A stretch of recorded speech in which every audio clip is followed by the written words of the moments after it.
महात्मा बुद्ध अपने शिष्य आनंद के साथ एक दिन दूर जंगलों में विहार कर रहे थे।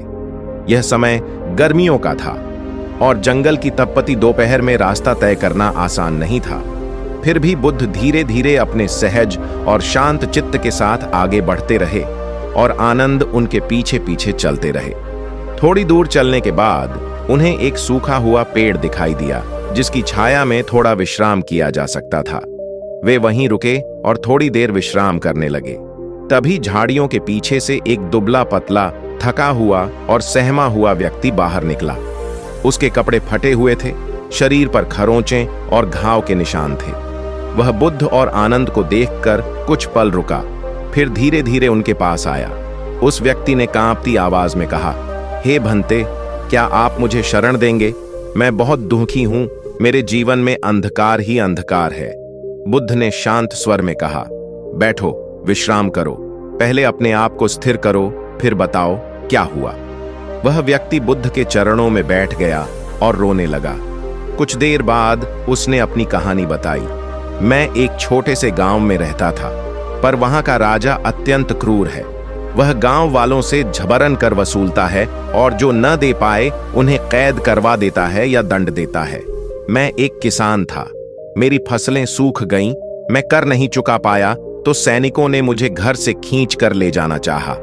मैं किसी तरह भाग निकला और जंगल में छिप गया। कई दिन से भूखा हूं, डर में जी रहा हूं, मुझे नहीं पता अब कहां जाऊं। आनंद ने उसकी दशा देखकर करुणा से कहा, भगवान, क्या हम इसे संघ में स्थान दे सकते हैं? बुद्ध ने व्यक्ति की आंखों में देखा। वह आंखें डर, पीड़ा और थकान से भरी थीं, पर उनके पीछे कहीं एक दीपक की लौ सी चमक थी, आत्मा की प्यास। बुद्ध ने कहा, मनुष्य के दुहक का कारण उसका मोह है और राजा का भी मोह है, सत्ता का, धन का, भय का। लेकिन यह व्यक्ति अब उस मोह से टूट चुका है। उसका हृदय अब शुद्ध होने को तैयार है। फिर बुद्ध उस व्यक्ति की ओर मुड़े और बोले, यदि तुम वास्तव में अपने पुराने जीवन को छोड़कर नए मार्ग पर चलना चाहते हो तो मैं तुम्हें शरण दूंगा, पर यह पथ सरल नहीं है। यह संयम, त्याग और ध्यान का मार्ग है। क्या तुम तैयार हो? वह व्यक्ति बुद्ध के चरणों में झुक गया और बोला, हे तथागत, अब मेरे पास और कोई रास्ता नहीं है।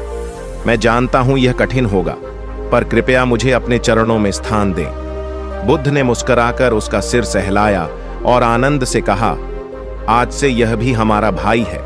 इसे जल दो, इसके घावों की मरहम करो और इसे दिखाओ कि संसार का दुख समाप्त किया जा सकता है, स्वयं को जानकर, मोह को छोड़कर। फिर उन्होंने उस व्यक्ति को दीक्षा दी और उसे ध्यान व समाधि की शिक्षा देने लगे। समय बीतता गया और वह व्यक्ति जो कभी डर और असहायता से भरा था, धीरे धीरे एक शांत, दृढ़ और प्रकाशमान भिक्षु बन गया। आनंद ने एक दिन पूछा, भगवान, क्या ऐसा व्यक्ति भी मुक्ति पा सकता है जो इतने भय और अंधकार से भरा हुआ हो? बुद्ध ने उत्तर दिया, आनंद, अंधकार चाहे जितना भी गहरा हो, अगर कोई दीपक जलाया जाए तो वह अंधकार हटता ही है। यह व्यक्ति अब दीपक बन चुका है, पहले अपने लिए, फिर औरों के लिए।